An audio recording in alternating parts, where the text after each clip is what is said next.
97வது academy விருது வழங்கும் விழா இன்று லாஸ் ஏஞ்சல்ஸில் மிகவும் பிரம்மாண்டமாக நடைபெற்று வருகிறது. பல்வேறு பிரிவுகளின் கீழ் பல திரைப்படங்கள் தற்போது விருதுகளை வென்று வருகின்றன. இந்நிலையில் தற்போது எமிலியா பெரேஸ் திரைப்படத்துக்காக அவர் தற்போது சிறந்த துணை நடிகைக்கான விருதை வென்றுள்ளார்.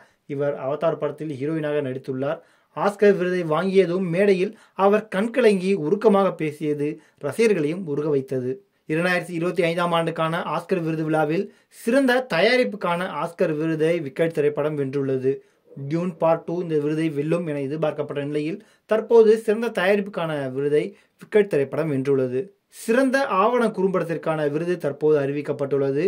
ஆஸ்கர் விழாவில் சிறந்த ஆவண குறும்படத்திற்கான அந்த ஒரு விருதை the only girl in the orchestra திரைப்படம் வென்றுள்ளது. சிறந்த ஆவண படத்துக்கான ஆஸ்கர் விருதை நோ அதர் லேண்ட் திரைப்படம் வென்றுள்ளது.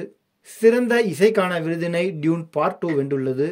சிறந்த சவுண்ட் மற்றும் சிறந்த விஷுவல் எஃபெக்ட்ஸ் என 2 ஆஸ்கர் விருதுகளை டியூன் பார்ட் 2 படம் வென்றுள்ளது.